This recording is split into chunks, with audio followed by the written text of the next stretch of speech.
Goedenavond allemaal, een nieuwe aflevering van St. Mac on Air. Iets minder enthousiast misschien, heeft te maken met een klein akkefietje waar ik een beetje last van heb. Dus neem me niet kwalijk als ik af en toe een beetje afwezig lijk, maar we gaan er evenzeer een topshow van maken. Vanavond is het Mike die aanwezig is en Mike is toch wel een van de leukere mensen die ik het afgelopen jaar nog heb kunnen ontmoeten. Meer bepaald in Gent, dus de laatste festival in België waar dus kunt doorgaan, een week voor de lockdown. Hij heeft me er enkele keileuke dingen laten proeven die ik afgelopen week ook heb ingelegd toevallig. Dus ik ben maar wat verheugd om hem hier te hebben. Helaas, het was mijn bedoeling om vanavond ook het een en ander mee te proeven. Dat mag dus nu niet. Mijn kant alleszins. Dus, maar ik ga hem er sowieso al bij halen. Please welcome Mike. Hi Mike. Hi, you okay? Yeah, I'm pretty okay. So, Good, like good. I said before, it's more or less okay. But now we're going to talk about the English. Excellent. The English, one of the, it's not that known. I noticed along the people in Belgium, but I think it's one of the biggest distilleries in England. It was the first distillery in England. Yeah. I don't think we're any longer. I don't think we're the actual biggest, as in production, any longer. I think there's one or two that now produce slightly more than we do, but we're definitely the first. We started. We got quite a jump on most of them actually. So we started back in 2006. So we've been going maybe just shy of 14 years now. So and the most of the other ones, because there's now, I think you lose count, especially with all distilleries really, because there's those millions seem to come online every week. But there's now I think 23, 24 distilleries in England that are actually doing whiskey. So and the majority of those though. So when you say England, you mean England itself, the country? Just England, yeah, not Wales and not Scotland, yeah. Okay. So it's just in England, but I think all of those, apart from ourselves and possibly one other, are doing a lot of gin, and then high Schilts, and then are actually doing gin and other spirits and laying down some whiskey as well. So and we are whiskey. That's what we've always done. We've always produced single malt whiskey. So and that was the whole intention right at the very, very beginning when we first started actually. And it started out with father and son doing starting up. So yeah, it did. It was James and. He loves your beard. I know my beard. I know that's lockdown for you, isn't it? So I think the last time we met was obviously in Ghent, and we're all sat around saying, "I think everyone's taking this thing a bit serious," and then suddenly the world changes the next week. Yeah. So in the intro, I said it already. We met the first time in Ghent, and a week later it was lockdown, and we had nothing to do with it. So, yeah, and exactly. at that point, you didn't have a beard. No, I didn't. No. I just I was clean shaven, but you see what happens. It got cold during lockdown, so I thought I needed a little bit of fluff to keep myself going. I don't know if you've seen a photo of Chilton from recent days. I have, yes, I have. Yeah, well, the young ones that have been the ones that have been when he was younger. No. The recent, you have to see the recent one because maybe Chilton, if you can send a photo to Mike, please do. Right, I will. Yeah, there's a lot of Chilton all over the internet, so you don't know what's new and what's old, to be honest. So we started. It was a father and son that started the distillery. So. They're a family called the Nelstrops, and they've been farming and processing malt for around about 600 years of their family, all over the East Anglia and Yorkshire area in England, which are the premium sort of. There we go, Paul. Which are like the premium areas for growing barley in the UK, and so they were farmers. Doing that and sending a lot of their barley off up to Scotland to be used in whiskey. And James, the father, he was a whiskey nerd and he was really enthusiastic in whiskey. His dream was always to own his own distillery. And at that time, it was a completely different landscape, really. There was nobody really building distilleries or anything like that. and it was completely different. So when he actually retired, he got to about the age of about 60. He decided, you know what, I'm going to retire. I'm going to take all my family's money and all my savings and everything, and I'm going to pump them into building a distillery.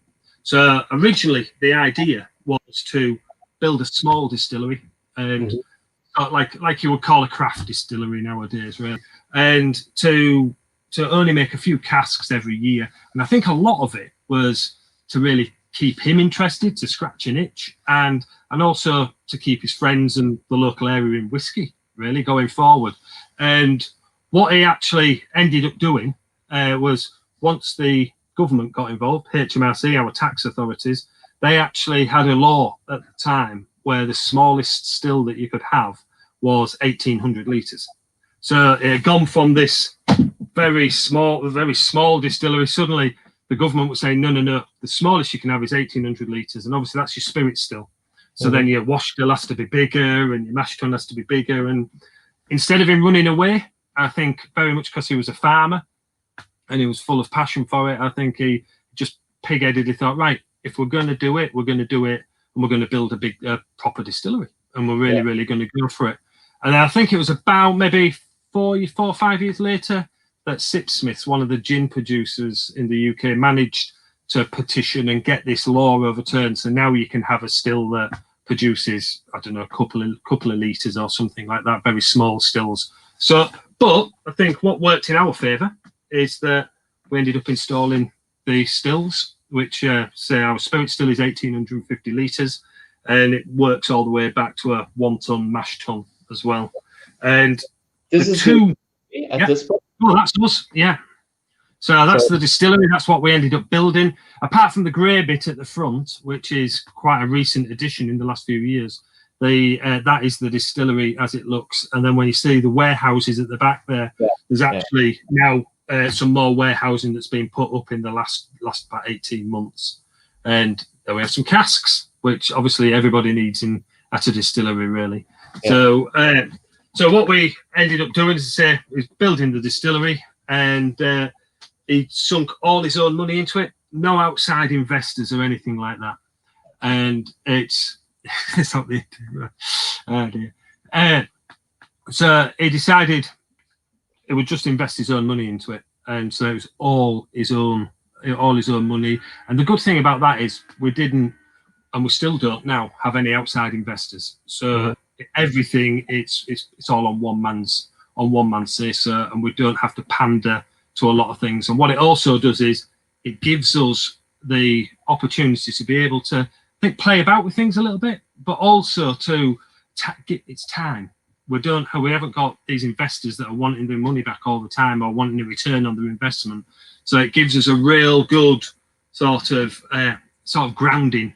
And we're never going to build like a huge brand or anything like that, but we're going to slowly do it. And I think that's the best way, really. That's how whiskey should be, really. You can't ever really, I don't think you can do much about time, and you've got to take time and all that sort of thing, really. So where we're based is obviously Norfolk, and they own the land, but also where you see on that map there that pointing into us, we're actually the distillery itself is actually sat on what's called the Brecklands Aquifer, which is the biggest deposit of fresh water, underground fresh water in the UK. And we actually pull our water from a borehole directly from the aquifer. And it's a very, very hard water. So we get a lot of sweetness coming from that. So the harder your water, the sweeter your spirit, in a sort of a way. And we get a really, really quite a sweet spirit, and lots of tropical fruits in the wash as well, which really helps with like a sweeter spirit at the end. Yeah. So we actually pull all the water up from the Brecklands Aquifer for distilling, but we also use the same aquifer for cooling, but out of a different borehole. And that actually comes in what's called a closed loop system. And that we actually use that for cooling and all that. And then that goes back into the aquifer later on in the process, but never sees the light of day. So what that helps us do is reduce our water usage by about 94%, which is quite significant, really. Yeah. being the first distillery in England, well, in England, the first distillery, how well known are you there? In England, not that well. I'd say now it's starting to take time. But me personally, I've been with the company now for about how long now? About just over 3 years. But I've actually been involved with the company since its inception, really. Because before joining English Whisky, I worked for Gordon and MacPhail up in Scotland for a lot of years, and we were the UK distributor of English Whisky. And so right from the very beginning, when we first released whisky, when we very, very first released our first legal whisky, it was there was quite a big fanfare, and it made it into the papers quite a lot and that sort of thing.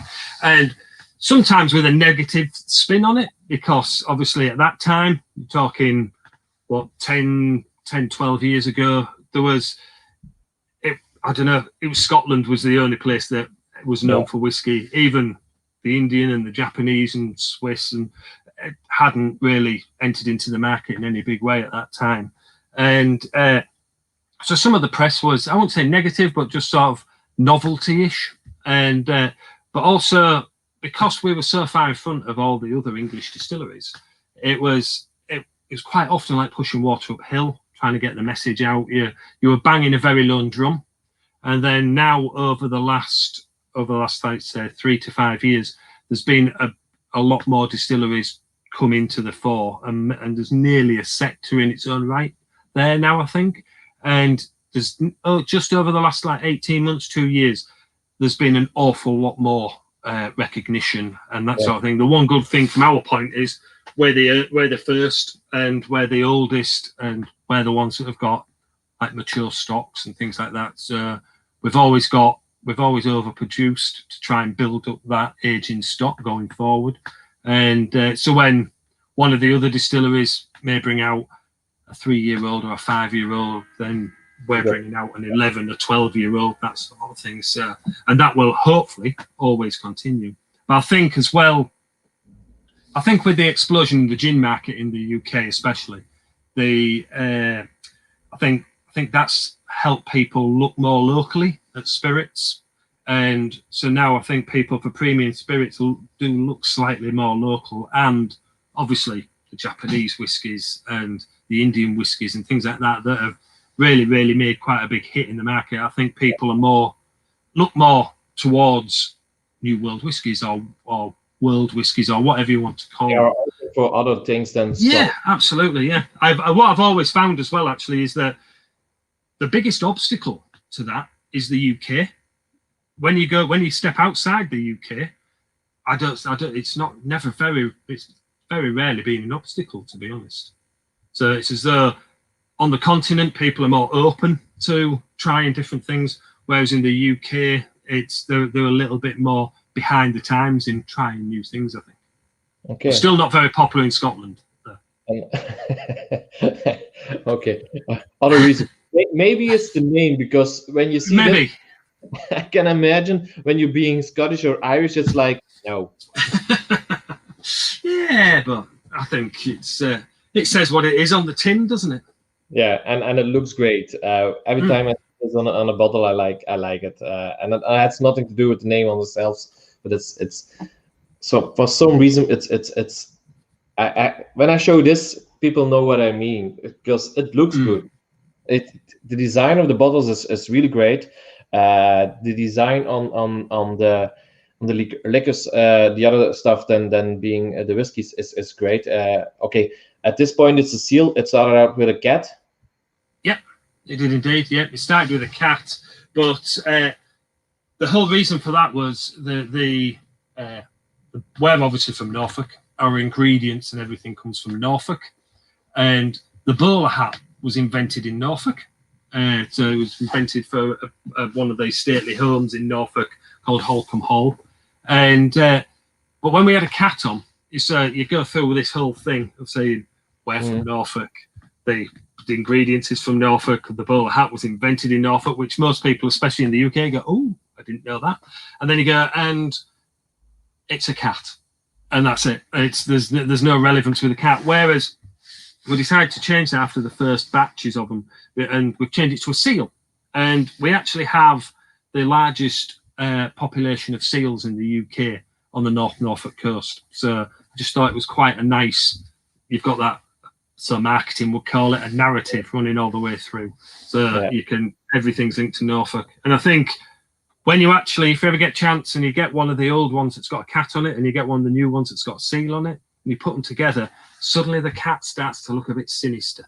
And so it's maybe nicer that it's got a cute little seal on there as well, actually. Okay. Talking about the cat, one of the first things I tried, not being whiskey, was the PX. Yeah.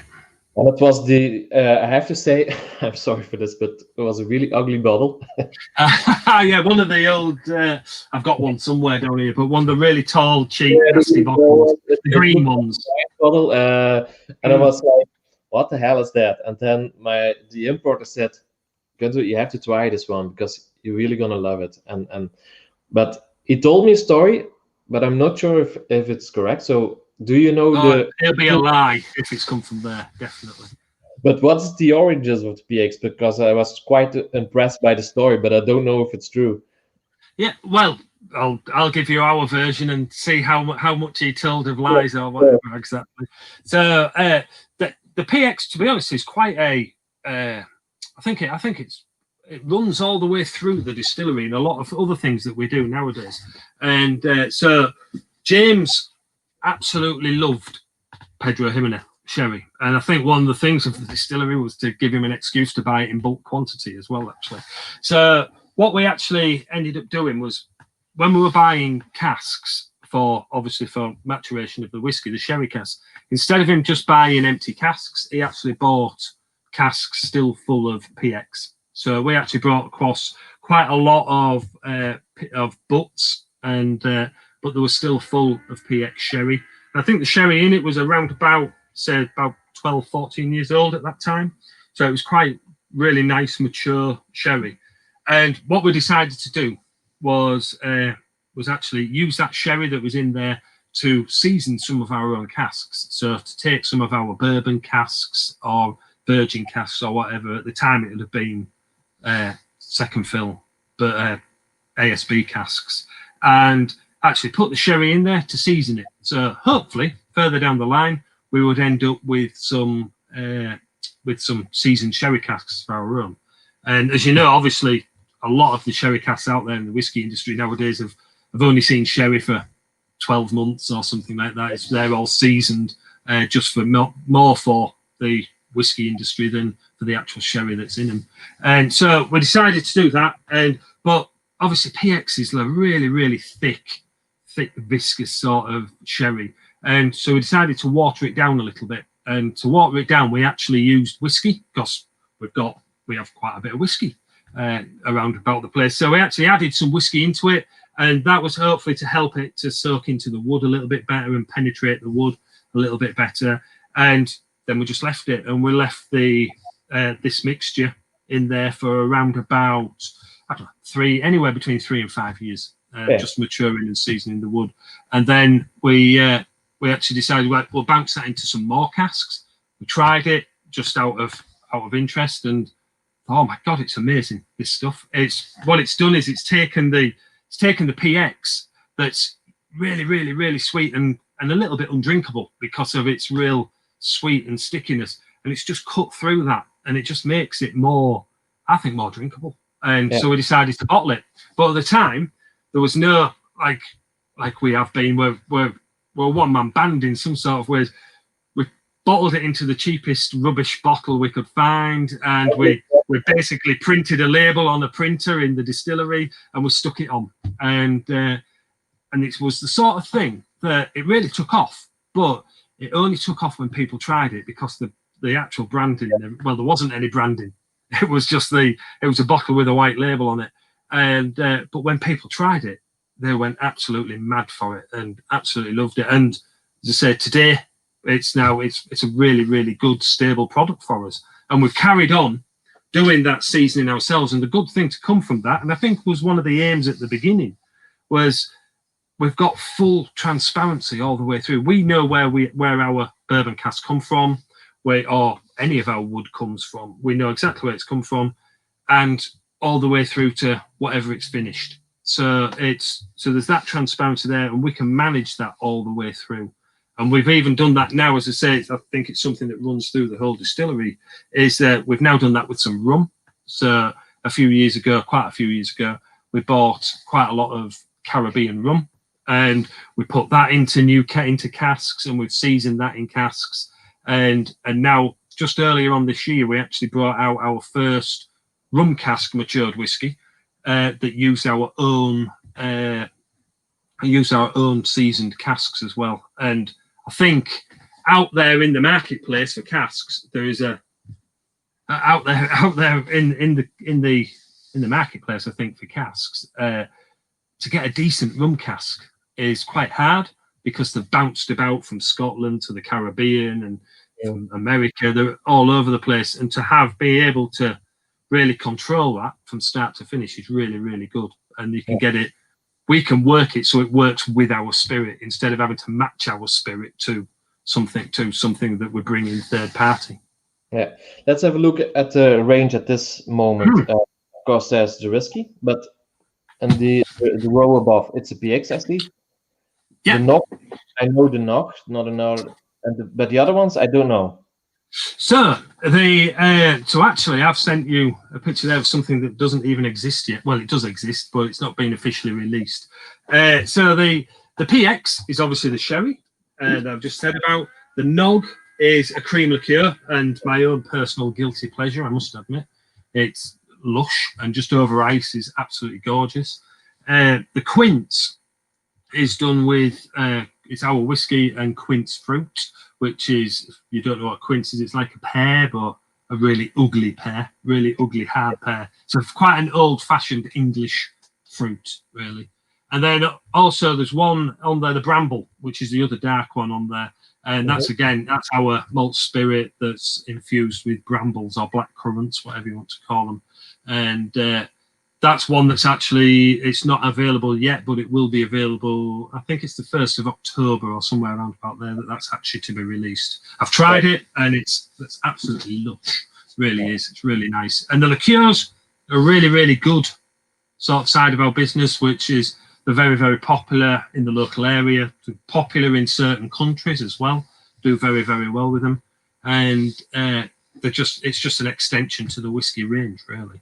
And it's something that helps us be able to offer something apart from just whiskey, really. But obviously, it utilises our spirit in there. And then the other Norfolks that you see at the top there, that's our grain whiskies. So they're single grain whiskies, where there's usually only really one available at any one time.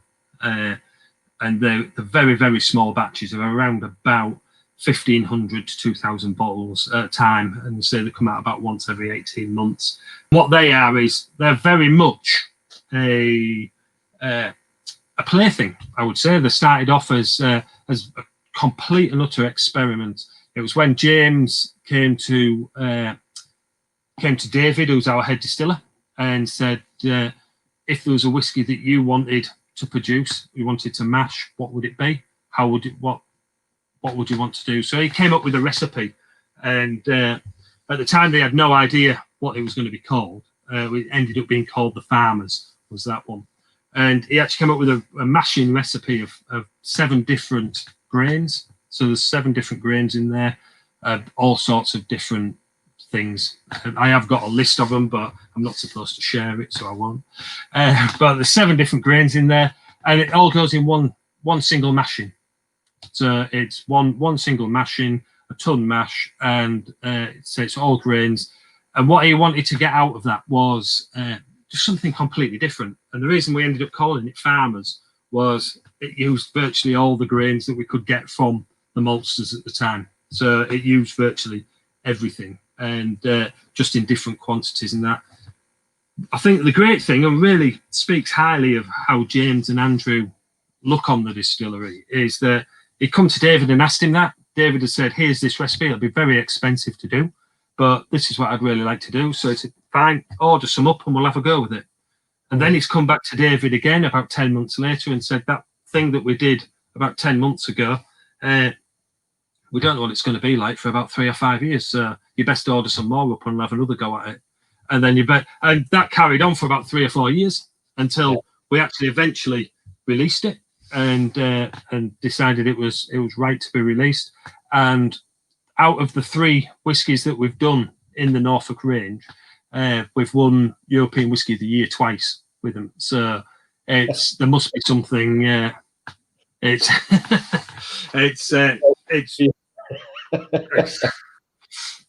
So there must be something good about them anyway, and he must have done something right, wasn't he?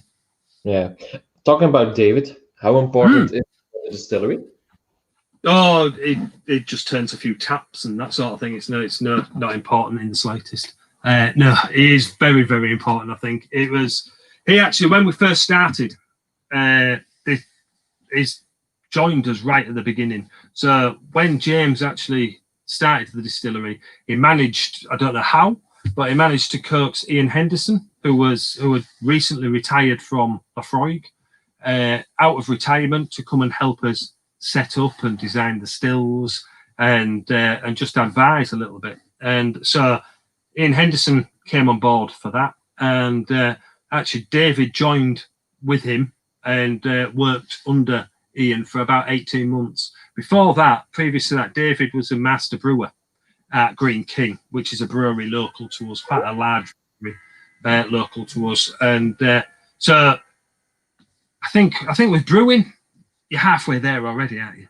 It's you've got that base, and I think quite often in distilling, I think not so much in whiskey distilling, but distilling in general, I think it's that getting the wash part and the fermentation that gets missed out, that gets overlooked quite a lot. And I think it's so important for your end flavours, especially for longer maturations and things. So David joined us then, and he's been with us obviously ever since.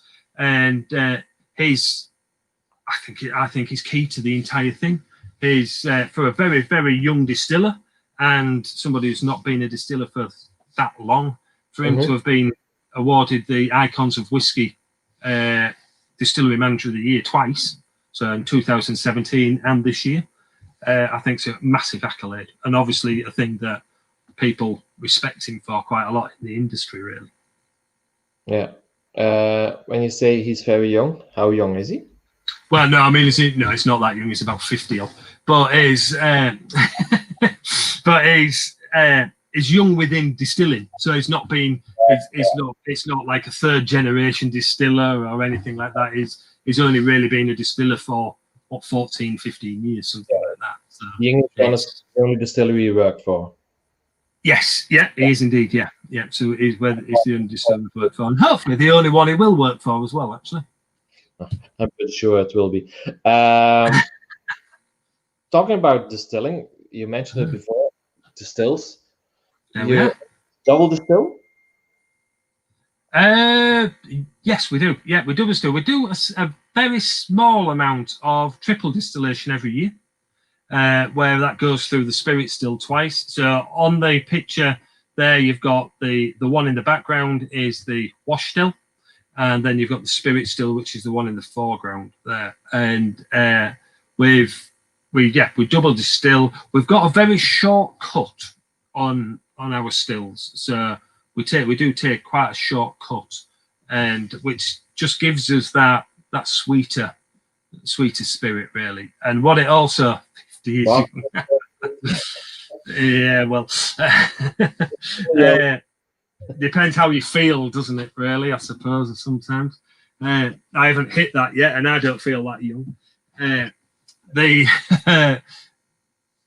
We also, with the peated, because we do quite a lot of peated as well. We do maybe, I would say, about 30-40% of our production is peated, and using peated malt. And when you've got a short cut like we have, what it does is it picks up the smokiness of the whiskey, but it doesn't pick up the phenols, so you don't get that iodine sort of hospitalness that you would get from, say, some of the Islay whiskies. But it's more of the smoke that you get, which I think really, really works for us, actually. Yeah. Then something other. I want to show, of course, the visitor center. So that's where you come into the visitor centre and the restaurant. But the two windows straight down in front of you, that's where the actual that's where the distilling floor is and everything. So it's just quite a nice little picture actually, and I think shows instead of when you look at the main photo with just the big grey square, it actually shows that there's an actual building underneath that really. So unfortunately at the moment that has quite a large restaurant in there and everything, and we get, I think last year we got around about 80,000 visitors to the site, passing through there, which is pretty impressive for somewhere in the middle of nowhere. And it's but unfortunately that's shut at the moment, and I have no idea when that'll reopen, all due to the COVID. So we'll just play it by ear. So we've actually moved the shop over into the distillery itself, and just so we can have everything under one roof, and then decide what's going to happen when the world gets back to something like normal. Yeah, but the distillation is just went on. So yes, so we've carried on. Obviously, the whole thing with whiskey is that what we're making, what we're distilling, and that isn't for sale tomorrow, is it? It's for sale in years to come. So really, we've just got to carry on distilling. What we have done is we've stopped a little bit in parts, so we're probably slightly behind where we would be in a normal year, but not anything. We've stopped really more because when it was right at the very height of everything, David lives on site, but nobody else was allowed on site. So he was having to do everything. So he was distilling for a while, and then he might stop up from distilling and maybe do a bit of bottling for a little bit, and that's all, because everything happens on site.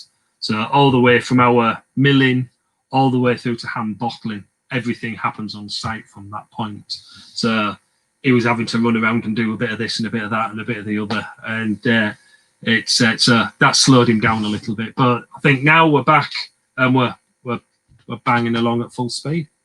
Okay, so it's at this point it's full production. At this point, yeah. At this point, we're doing full production and back to normal, back to our schedule as we would have been.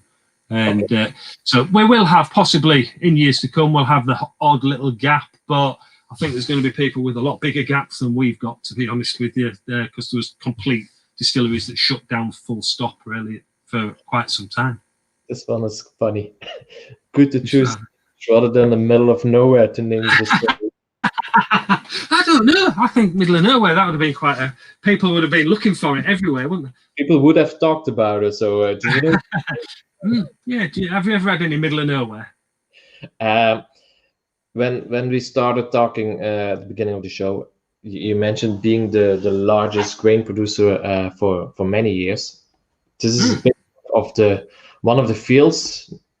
It is indeed. So I don't know whereabouts the field is in correlation to the distillery, but I think it just gives a good overall picture of Norfolk. Really, Norfolk, as I say, is probably the premium grower of barley in the UK. Is the area, and we actually, the only thing we don't do on site is malting the barley, and that's done by a company called Crisps, which is one of the most respected maltsters in the country. And luckily, they're just down the road from us in Fakenham, so which is a little village town just down the road from us. So everything's local. We stipulate that our barley has to come from the local area, from East Anglia. And depending on the yield each year, where there's a percentage of all of the barley we use actually comes from our own farms. So the families still have farms, so Nelstrop still own a few farms, and we actually bring in barley from them farms into Crisps, have it floor malted, and then that comes into our production as well. Yeah. So we try and keep it all as local as possible. It's we know what we're getting when we're buying it local, and we know who the farmer is, and we know where it is, and you can see it as you're driving down the road and that sort of thing. So I just think it really helps the local economy around. Okay, but there isn't any barley sold to larger of other distilleries? It will be through Crisps, absolutely. We were just small farmers, and so Crisps do an awful lot for brewing, an awful lot for brewing, and other distilleries as well. What the Nelstrops produce. Yeah, no. I think a lot of that goes for other things, but it's the majority of what the barley, we can choose the premium amount out of that, and that comes directly to us. So as far as I'm aware, it doesn't. Some of it might go into general usage, so they might sell some to crisps, just as in parcels of it going into crisps, and where that ends up. I don't really know, to be honest. There's not all the barley you produce is for the distillery itself. No. Okay.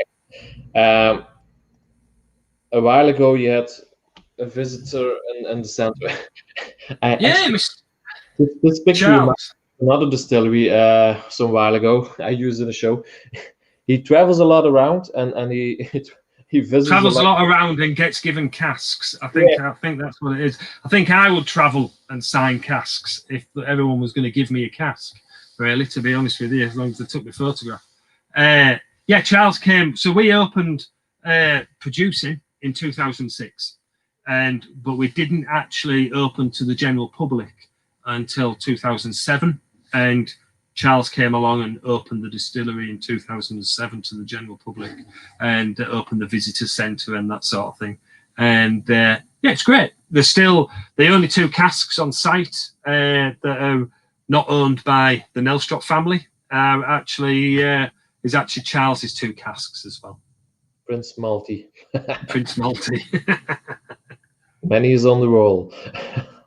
But it's literally just up the road from us. Just up the road, about half an hour, 45 minutes drive from where we are, is the estate of Sandringham, which is the Queen's. I think it's summer retreat place. It's one of her houses, mansions, whatever you want to call it. So it's one of our estates, and I presume that's where Charles was staying when he came to see us. He wasn't allowed to drink. No.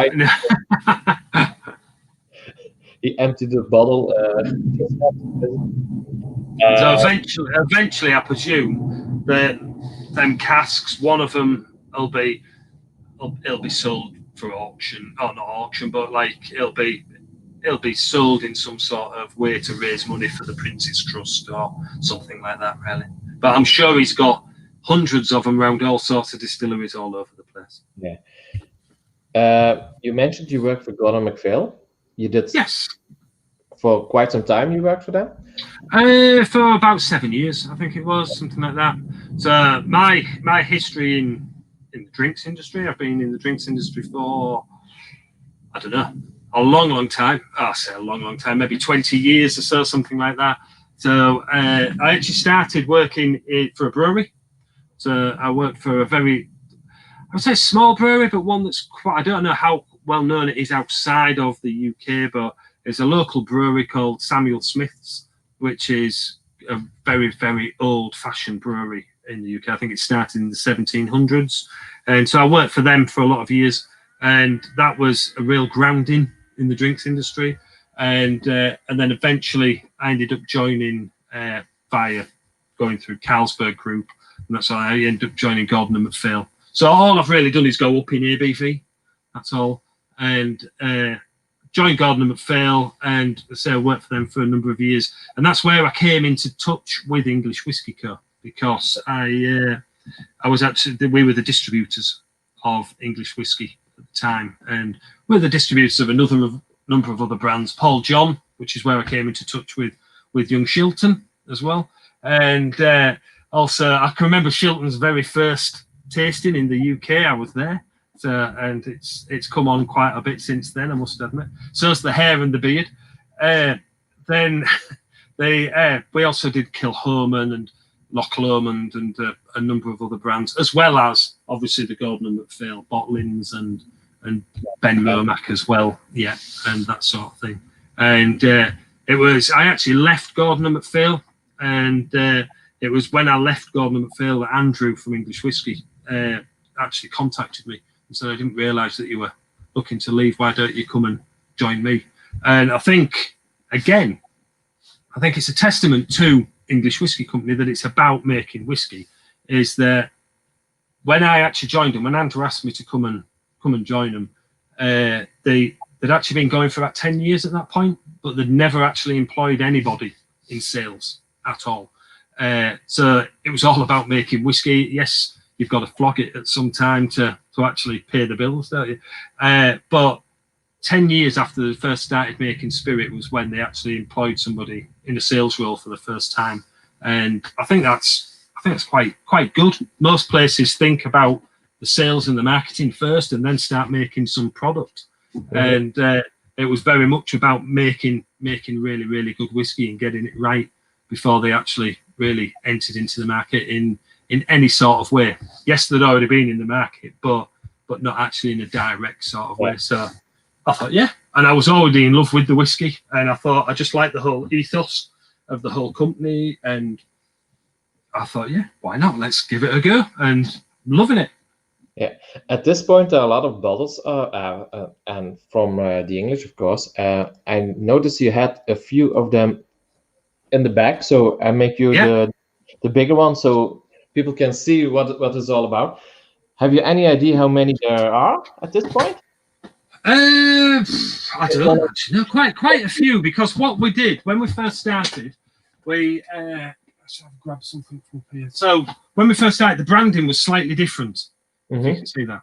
So that's how the branding used to look. And what we started off with we called them chapters. So this one is actually chapter 7, which was, fortunately, I have to just pop my glasses on. So chapter 7 was a rum cask finish, or rum cask matured, sorry. And the idea of the chapters was, it was like the chapters of a book of our history. So chapter 1 was obviously new make spirit. And I think chapter 6 was the first 3-year-old whiskey that we actually brought out. And this one said chapter 7. And there's different ones going through. Some of them were peated, like the chapter 11 and things like that. And when it got to chapter 17, chapters 1 to 6, you can understand, and there's a story you can tell. Once you get to chapter 17 and 18, it gets a bit confusing. And so we decided at that point, which was about 18 months, 2 years ago, we decided that what we would do is we would change them and we would make it into a small batches. So what we do now is the ones like these. In fact, that one, so I'm a big fan of that one. So now this is how they actually look, like we did in the picture earlier on. And on the bottom part here, it basically tells you everything that you need to know about that whiskey. And so this one's a virgin oak cask unpeated. And you like this one? Yeah, I love this one. I really do. I'm a really, really big fan of this. And so they're only very small batches in comparison to obviously a lot of places. So this one was 2,689 bottles. And that's all. When it's gone, it's gone. And that's it. And we might bring another virgin oak out in a few years' time, but it'll be different, completely different. So it's really, this is probably a vatting of around about 8 casks, something like that. And that's one of the larger ones that we've done. We usually try and keep them to around about 1,500-ish sort of bottles. And we usually try and bring out about 3 a year. So usually maybe 2 unpeated and 1 peated every year. And on the bottom here, you'll see that we've got the original and the smoky, which are the like our core. So they're always available, unage stated, always available, and they're the ones where the majority of it comes through. But then this year, for the first ever time, which I was really proud of, we brought out the 11-year-old. Oops, there you go.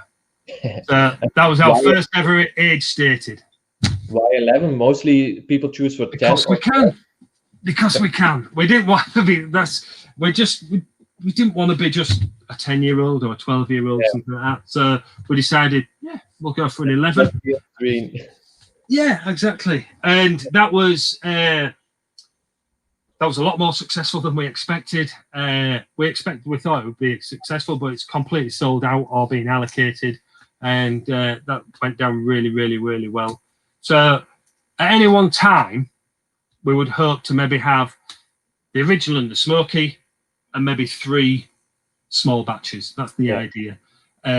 But if someone was to buy every single bottle from when we very, very first started, there'd be a lot of bottles, an awful lot of bottles actually. We have got obviously we've got about half a dozen or a dozen of every single bottle at the distillery, but they are literally in a cupboard.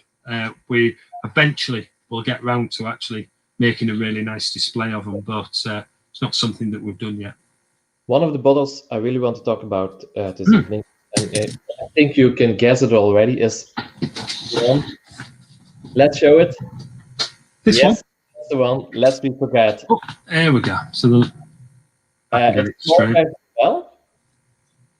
Sorry? It's a small batch.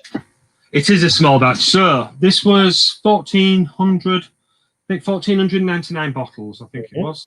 Yeah. So each bottle was individually numbered, and we actually brought this out.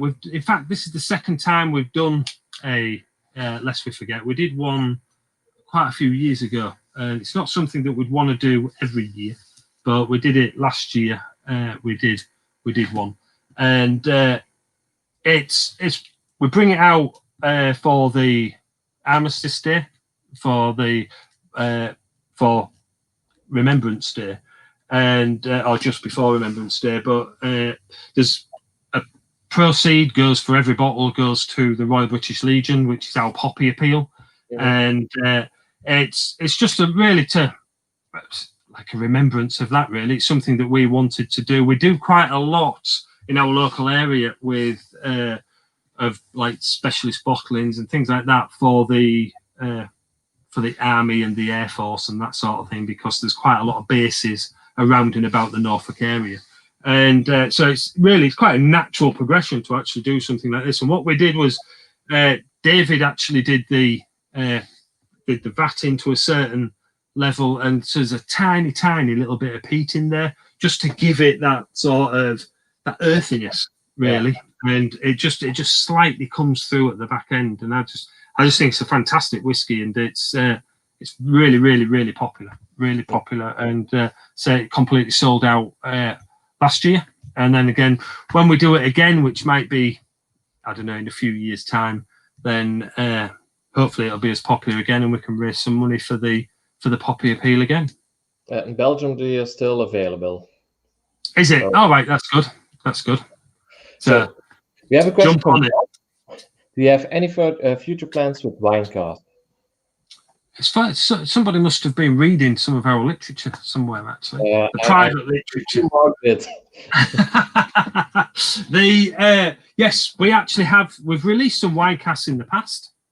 We've released some Burgundy, some peated Burgundy a few years ago, but we have quite a number of wine casks actually laid. And this year, we're actually releasing a wine cask on the 22nd of October. There's a small batch of Portuguese Cabernet Sauvignon casks that we're releasing. It's absolutely lush, is the spirit that's in there. It's really worked well. It's fully matured. So it's 2013, I think the casks were filled, and so then we're going to bottle it in the next few weeks or so, and that'll be released on the 20th. So something 22nd. Okay. Yeah, absolutely. Yeah. The peated Burgundy was flabbergasting good.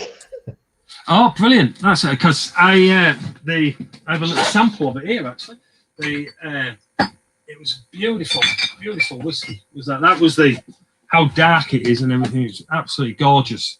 But it's peated to 38 ppm, and it's got a real, I don't know, like an old book dustiness to it. It's a really, I think it's absolutely fantastic.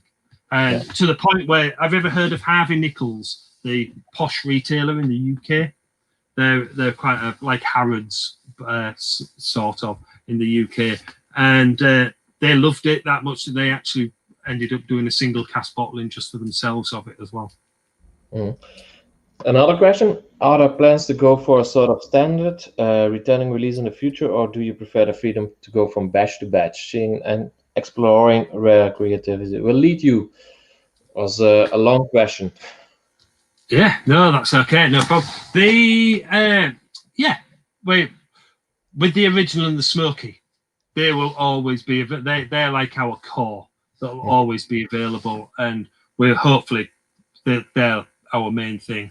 But I think the small batches are really good. We're not big enough to have a continual range of maybe 6 or 8 products that are always going to be the same. And I think in some respects it's not where we are really. We like to mess about with things really. I think we like to really experiment with things, and some things work really, really well, and we'll continually bring them out year after year. But there'll always be small batches. So our rum casks seem to work really, really well, and also it seemed to work well with virgin oak as well. That seems to work really well for us. We'll continue with those, but there'll always be small batches, and then there'll always be some odd little bits as well coming into it. And we've got quite a number of experimental casks that we sort of play with as well. But everything takes so much time, really. So you do an experiment, but it isn't as though you're trying to. You can know what that experiment's going to be like after 3 months or something like that. And I think the fear always is when you do an experiment of maybe only a couple or 3 casks or something like that, is that and we've had it in the past where you're trying to think, oh my God, that is amazing. Why didn't we do 20, 30 casks of it? And we've only done 2 or 3 casks. And there's always, it's just an ongoing thing, really. And one of the lovely things about the entire whiskey industry, really. Yeah. Mike, what's your favorite whiskey of the distillery at this point? At this point, actually, it's not even been released yet. So it actually gets released. It actually gets released in a few weeks, and I've got a sample here. It's actually the first release we're going to do of. I said about the Pedro Jimenez and the seasoning of the casks. It's actually the first release of whiskey that's been fully matured in those casks. Okay. And what we've actually done is we've taken. It's only going to be released with what we've called it gently smoked, and we've actually taken, I think it's 3 casks of unpeated and 3 casks of peated, and we've vatted those together and say that all from the PX seasoned casks that we've been doing for a lot of years. And what you get is it comes out of probably around about 25, 26 ppm, but it's just got a really subtle sort of rich smokiness to it. And what it does is it reminds me of, we used to, when I was at Gordon MacPhail, we used to do some samples for everyone. There's samples galore. We used to do some Ladages, some really quite old Ladages that just lost the like intensity a little bit, and it reminds me of that quite a lot. Actually, it's just got that little bit of brininess to it, and I think it's absolutely fabulous. And say it comes out in a couple of weeks as well. Does that?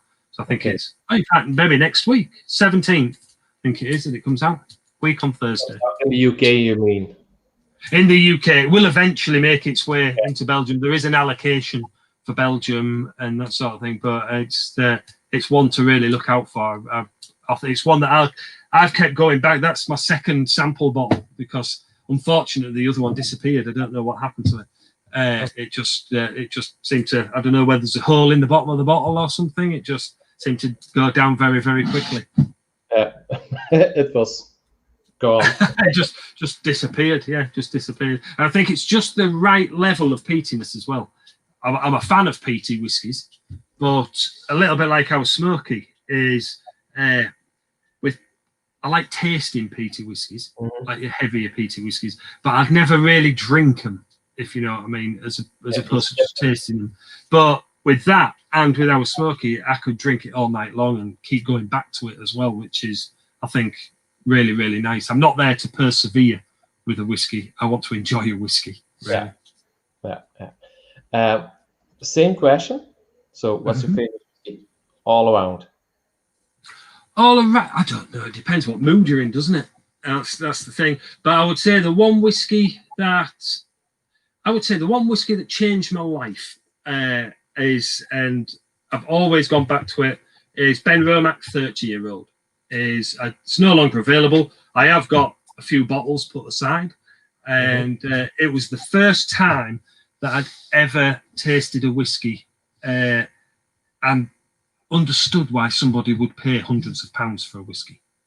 And it was the first time that I'd ever really, and it's a completely different beast to what Benromach is today. So it's completely unpeated, and so it's from when the previous owners had it before the close down, and it's just got a real rich lushness to it. And I've had some of the older Benromachs, and they didn't do it for me at all. But just the 30-year-old that used to come in the if you've ever seen it, like a goldy sort of tin, and that was absolutely lush. Yeah, it was absolutely lush. And I think that was the one that really put me to a different place, really. And I think it was when just after I'd started at Gordon and MacPhail, I'd been put into their tasting room underneath the main offices, and which is it's a dream for anybody who's into whiskey. And I was in there in the samples room, and they gave me a tray, me and the other lad who was with me, Matt, at the time, and gave us a tray just of samples. They said, try them, make some notes, and see how you go. And on there, unbeknown to us, there was some stuff that was only maybe 10 years old. There was some stuff that was from the 1940s, and so there was things in there that were thousands and thousands of pounds a bottle at the time. And some of them were nice, some of them were all right, some of them were odd.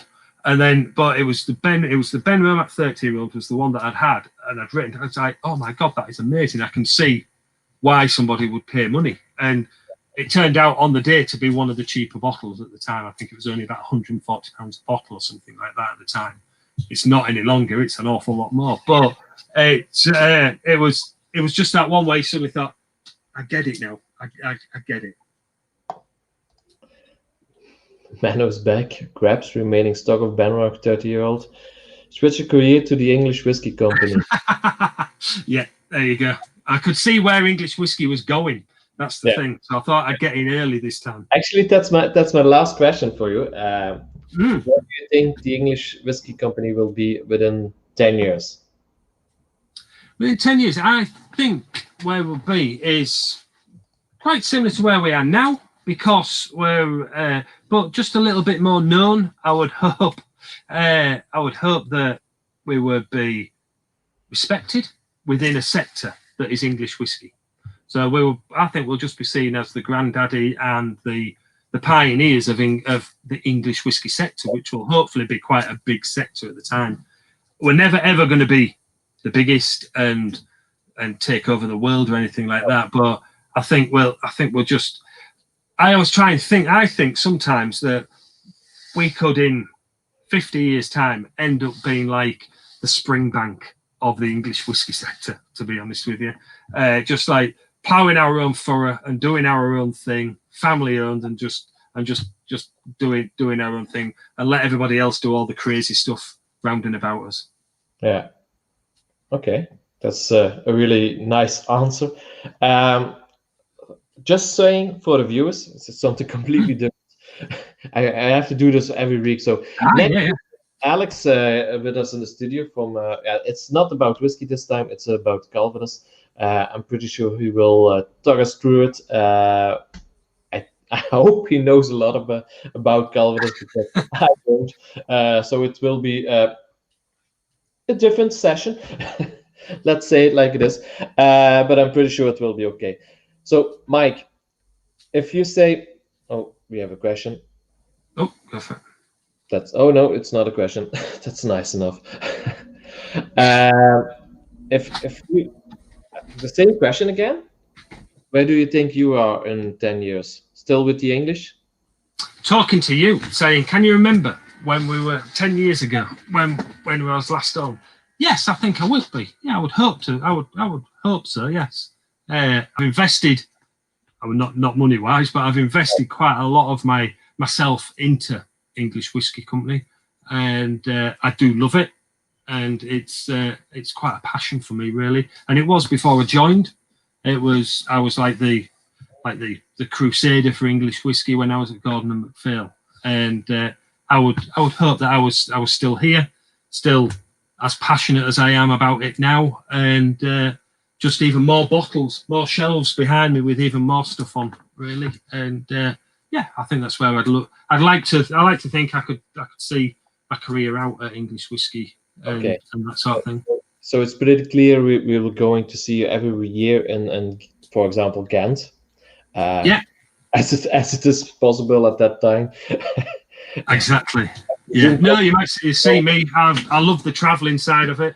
It's that's one of the things that I've hated about this pandemic. It's nice to be at home, but to get out there and especially travelling abroad and that sort of thing is one of the things I actually love about the job. And just speaking to people all over the place. And I love the fact, I don't know, once we get well known all over the world, it might not be as exciting, but I love telling people about us because most people don't know anything about us. That's the thing. You can educate them. Yeah, absolutely. Yeah, yeah. And also, I don't know whether people quite often, because it's an English whiskey, whether people come to it with with low expectations, and then they actually try the whiskey and go, "Oh, it's quite nice," and think, "Yes, it is quite nice, isn't it?" And so people are always pleasantly surprised, or seem to be pleasantly surprised when they try the liquid. Okay, we're at the end of the show. We always end up with our guests talking to the viewers, saying the last word. So I'm going on the back, and I will talk to you later on. So it's all of you. I will wait a minute so you can pour in a glass. Amen. I see it's the good one. So, it is indeed. So I've gone for, well, they're all good, obviously. Yeah, of course. So Mike, I will see you in the back, and to the viewers, we will see each other next week. Last week. So thank you and goodbye. See you later.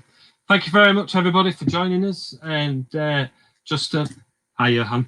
And just enjoy some English whiskey whenever you can. And I look forward to seeing you in Ghent sometime soon. Cheers. Thanks ever so much.